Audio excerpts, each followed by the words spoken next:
Welcome to Naloxone for Law Enforcement Officers. I'm Eric Rathfelder. I work for the Rochester Police Department on Clinton 1st Platoon, and I'm a paramedic at CHS Ambulance. And I'm Jeremy Cushman. I'm a physician and paramedic and an EMS physician for Monroe County in the city of Rochester. At the conclusion of this training, the law enforcement officer will be able to identify the signs and symptoms of an opiate overdose, to understand the basic pharmacology of naloxone or Narcan, and to also understand the indications and when to administer intranasal Narcan. Narcan works on common opioids, and there's some common opiates and opioids listed on this slide. Opiates are derived from the poppy flower, and heroin, morphine, codeine, and opium are four very common opiates. Opioids are synthetic, created in a lab, and meant to mimic the effects of an opiate. Some common ones are listed on the right side. I'll point out a few properties of some of these that might be important to you. Most of you have heard or are familiar with heroin and morphine and codeine. Opium isn't very common anymore. On the right side, I think sometimes people think a pill like Percocet or Vicodin, if somebody overdoses on that, it might not be as serious as if they used heroin or fentanyl. But there are some additional considerations, and that is some of these pills are extended release or long acting. And so somebody who ODs on a medication that's created to be released over time might lapse into an overdose hours after the first overdose has been reversed with Narcan. And I think a perfect example of that, Eric, is methadone. So methadone is a long-acting opiate, and someone that has overdosed on methadone will very characteristically get reversed by Narcan, and then once the Narcan wears off 20 minutes or so later, will then go right back into that respiratory depression and so forth. So the key thing here is to recognize that there are some pill forms of opiates that are tremendously long release, 24, 48 hours of long release. And it's also important to recognize that there are some things that are not opioids, right? So Xanax is a benzodiazepine. Certainly methamphetamine and cocaine are stimulants, and therefore they're not going to exhibit the effects of an opiate that we'll talk about in a few slides. Now, opioids have varying different levels of potency or concentration. Heroin, which is most commonly found on the street as an illicit substance, is a naturally occurring opiate. And heroin is traditionally what we've seen on the streets for decades, up until really the last 5 to 10 years, when there's been increasing amounts of fentanyl. Now keep in mind, fentanyl is about 100 times as potent as heroin. So one of the reasons that we're seeing so many deaths is that obviously if you're using the same quantity of fentanyl that you used as heroin, it is 100 times more potent. So obviously its effect to decrease one's respiratory effort is even more profound. The synthetic fentanyls that have really become omnipresent within our communities include things like carfentanil.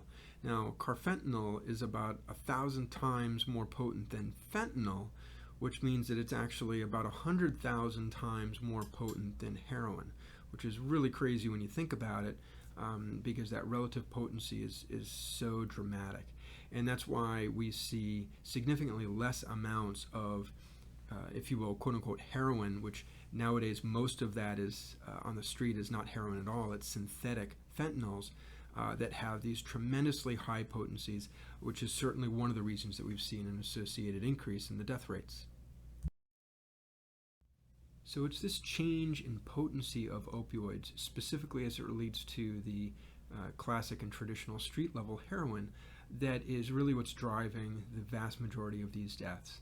And so again, if you look at this graph, really over the last even 4 or 5 years, the increase in deaths involving synthetic opioids. So this again is the fentanyls, the carfentanyls, alfentanyls, sufentanyls, and so forth. All of these fentanyl derivatives whose potency is dramatically higher than that of traditional morphine, heroin, or street heroin, is the leading factor related to these dramatic increase in deaths that we're seeing on our streets every day.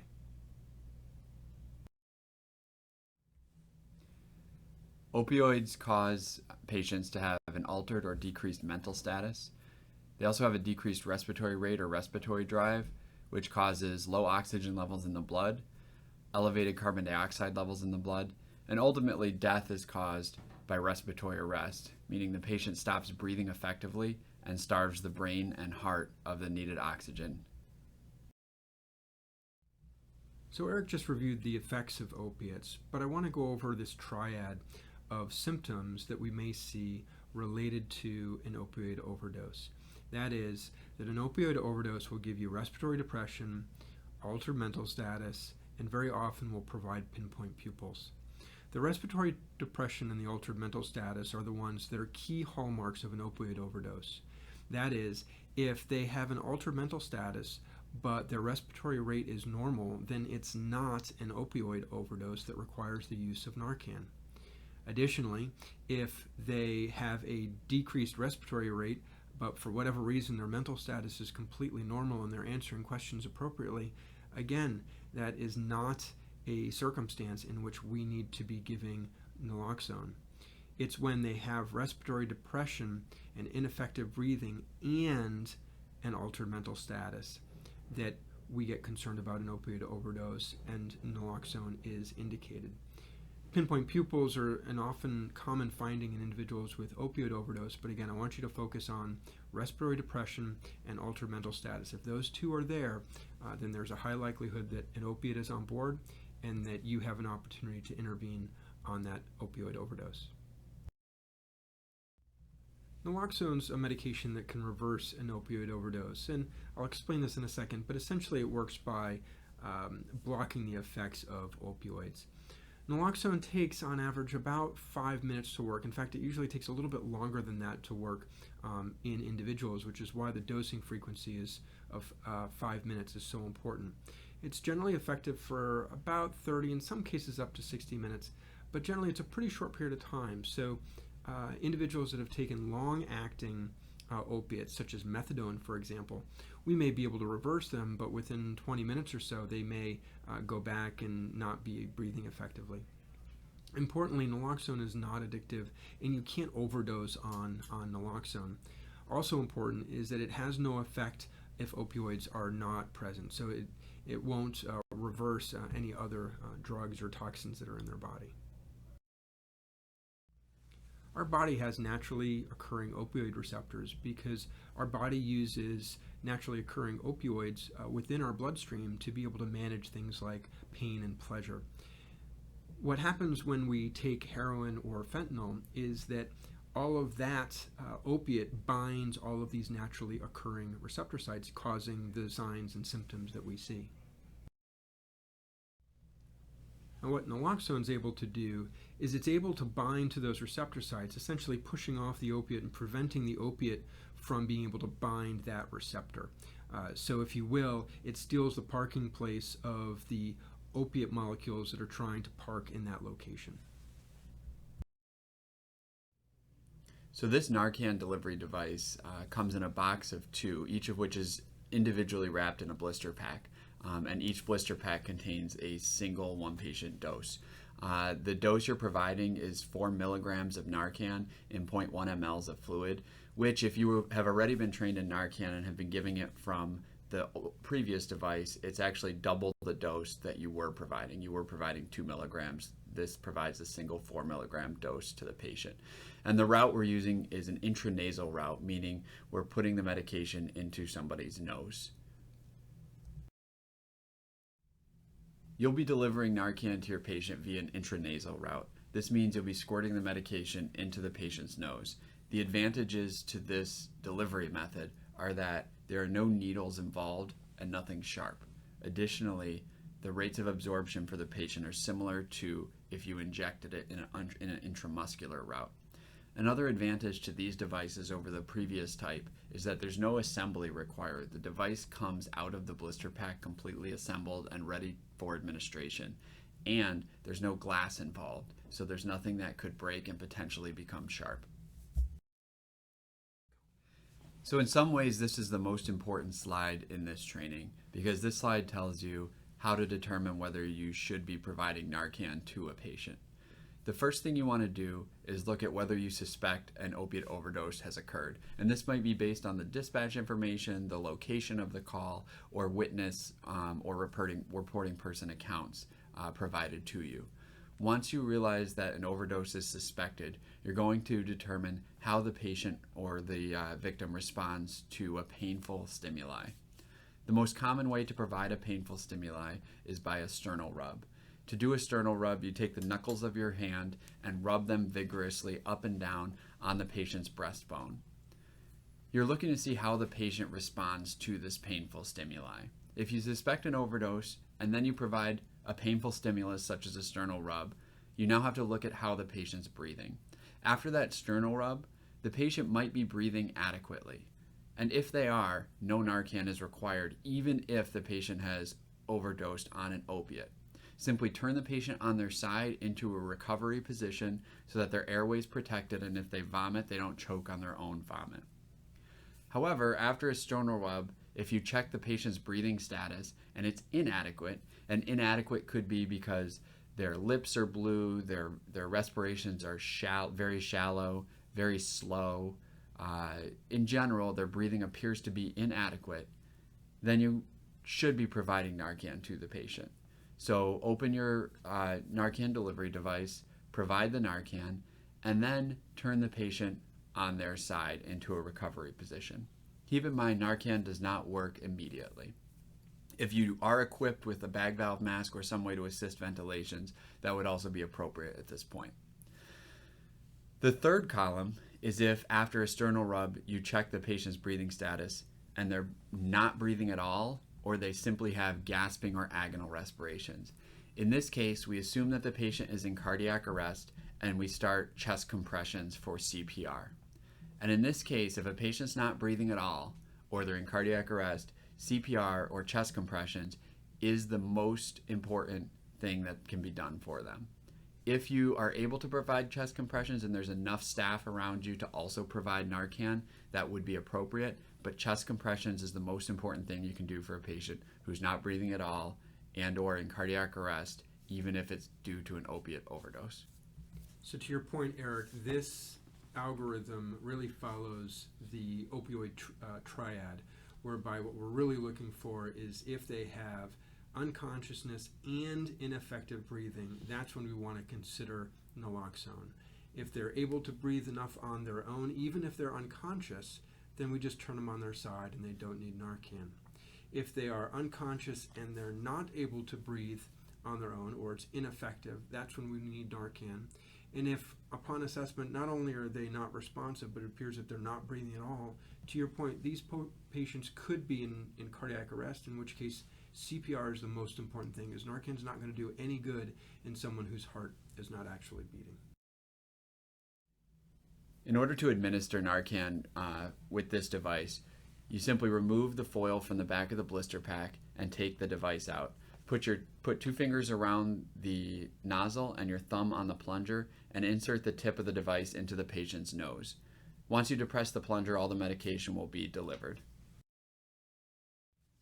So giving Narcan is going to cause a very rapid reversal of that person's opioid overdose. And in many cases, that's going to cause them to perhaps vomit, be disoriented, and in some cases even become combative.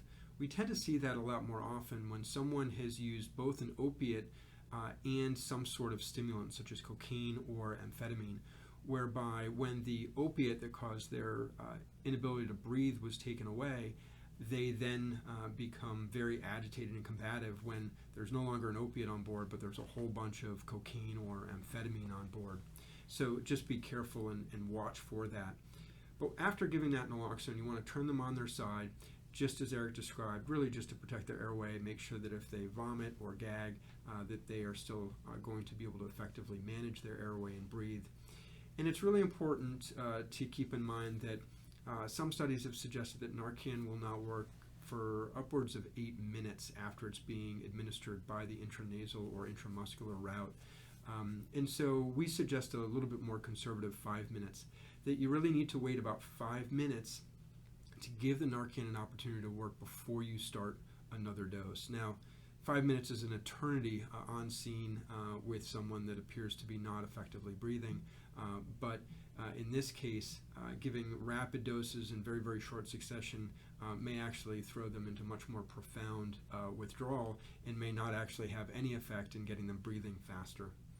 Now, in almost all cases, these patients really need to go to the hospital, and the reason for that is a couple-fold. Number one is that they may have taken an opiate that is very long-acting, such as methadone, where the opiate is still on board for hours, but the Narcan wears off in 20 or 30 minutes. These folks we want to be able to assess and reevaluate. In many cases, they may need additional doses of Narcan after 20 or 30 minutes. The other opportunity that we have is to try to connect these individuals with substance use treatment programs, and your participation in really helping get them to the hospital is key. And in my experience, the vast majority of patients who we provide Narcan who are undergoing opioid overdose will go to the hospital cooperatively and without any coercion. However, if there is a person who was in an opiate overdose and it was reversed by naloxone, they must go to the hospital, and it would be appropriate to do a mental hygiene arrest under Section 2209 if you're required to compel them to go to the hospital. As I mentioned, giving naloxone to someone that is overdosed on an opiate causes them to go into a sudden and profound opiate withdrawal. Now, that's of course really important when they were not breathing beforehand, but this is why it's really important that we only want to give enough naloxone to allow the patient to breathe on their own. Now, I realize it's a lot easier for them to walk out of the house and start answering questions and so forth, but by putting them into severe withdrawal, they can have all of these different symptoms, such as nausea, vomiting. They may, again, become combative. They may have agitation. They may even have diarrhea. Their blood pressure will go up. Their heart rate will go up. They might become sweaty or diaphoretic. They may even get shakes, and their pupils will become broad and dilated. So something to consider when you're giving Narcan is that the goal of giving Narcan is to restore adequate breathing. So a patient who's provided Narcan and their respiratory drive and their breathing has been restored and their breathing is adequate, even if they're still unconscious, does not require more Narcan. Again, the goal is not to get them awake, talking, walking.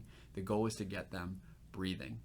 Now, one of the downsides of giving Narcan too frequently or too much Narcan is that a patient might be more likely to become combative, especially if they've been doing polypharmacy and there's cocaine, stimulants, amphetamines, or other stimulants on board.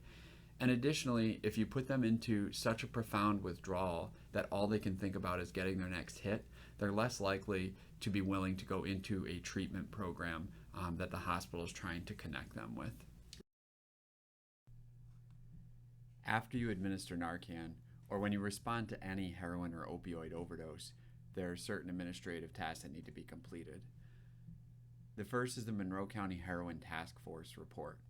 This is a 2-part form that's required to be completed at any opiate overdose at all. Part 1 gets completed by the police officer who responds to the overdose. Part 2 only gets completed if law enforcement gives Narcan. So you'll always complete Part 1 and you'll complete Part 2 if you gave Narcan. Additionally, there might be other paperwork required by your department, including maybe an incident report or a property sheet or certain notifications, and that's dependent on the particular agency for whom you work. Lastly, don't forget to replace your Narcan kit through whatever system is set up with your department.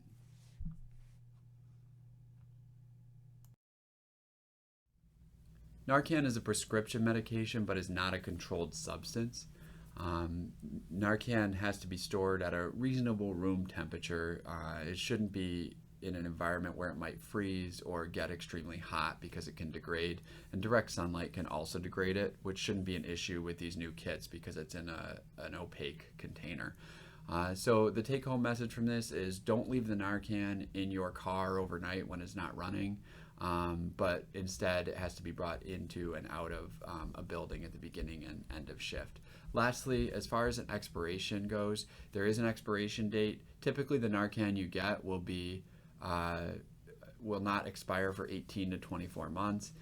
So make every effort to check the expiration date and replace your Narcan before it expires.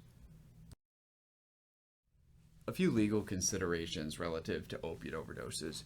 Public Health Law 3309 is also sometimes called the Good Samaritan Law, and this is what in part provides some protections to non-medical personnel, such as police officers, from liability when providing medical care in good faith to somebody who is experiencing a medical emergency.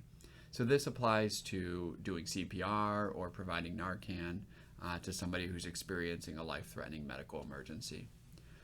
We discussed Mental Hygiene Law 2209 previously in this training, and essentially what that says is that somebody who is incapacitated by a substance to the degree that there's likely to be a result in harm to themselves or others can be compelled by a police officer to be evaluated in an emergency department. Something to note relative to public health or Mental Hygiene Law 2209 is that somebody who's MHA'd under this section of mental hygiene law can be brought to any emergency department, whereas if they're MHA'd under 941, they must be brought to either Strong or Rochester General if they're in Monroe County. Lastly, the criminal possession of a controlled substance section of the penal law has a section, the 78 section, which provides protections to an individual who's seeking medical attention for themselves or a third party who's experiencing a life-threatening medical condition. And basically it says they can't be charged with most sections of criminal possession of a controlled substance. There are some exceptions such as A1 felonies or warrants, but in general, if you respond to somebody who's seeking help for themselves or a third party who's undergoing an opiate overdose, they can't be charged with criminal possession of controlled substance offenses. Now there's a few things about your own safety that we want to emphasize. First, if you walk into an environment where you see large amounts of product that are present, such as a milling or distribution lab, then absolutely back out. This is a hazardous materials environment until proven otherwise. Also, always wear gloves and always remove those gloves before you get in the vehicle. There's been a fair amount of media hype regarding public safety personnel having fentanyl or other opiates come into contact with their skin and suddenly being overcome. The scientific reality is that powdered substances take a very, very long time to be able to absorb through the skin, and it is highly unlikely that by getting a small amount or even a moderate amount of powder on your fingers that you are going to suddenly go into cardiac or respiratory arrest. The reality, though, is that we don't want you to inhale this stuff. We don't want it to get onto your mucous membrane, such as your lips or eyes or mouth, and that's why we don't want you to touch your face, mouth, or eyes if you do have potential product on your hands. The other thing that's really important is that if you do get anything on your person, to use soap and water only. Do not use alcohol-based hand cleaners.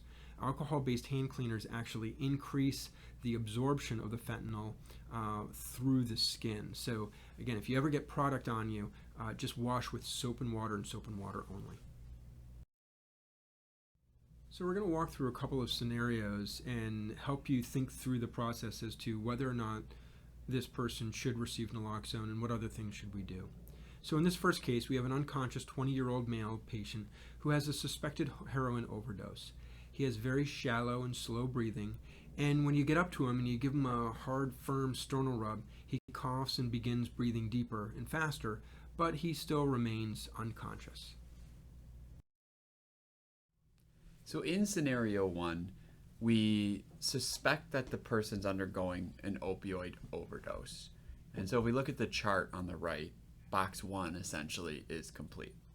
Now, we provided a sternal rub to the patient, and after providing that sternal rub, their breathing became adequate, but they were still unconscious. So this brings us over to the first column on the left, adequate respirations following a sternal rub. The appropriate treatment for this patient would be to roll them on their side and continue to monitor their breathing to make sure that it remains adequate. So just because the sternal rub provided enough stimulation that their breathing became adequate doesn't mean it will remain so. They don't require Narcan, but they require continual monitoring to make sure they don't require further intervention to maintain adequate breathing. In this scenario, you come across a 30-year-old female driver found in a car in a parking lot. There's some empty decks of heroin in the passenger seat. She appears unconscious, and when rubbing her sternum, she groans, but otherwise you don't notice any type of response. When looking at her breathing, she's breathing maybe once every 15 seconds or so. You also notice that her lips are blue. So in this scenario, you initially suspected an overdose because this patient was unconscious and she had decks of heroin sitting next to her.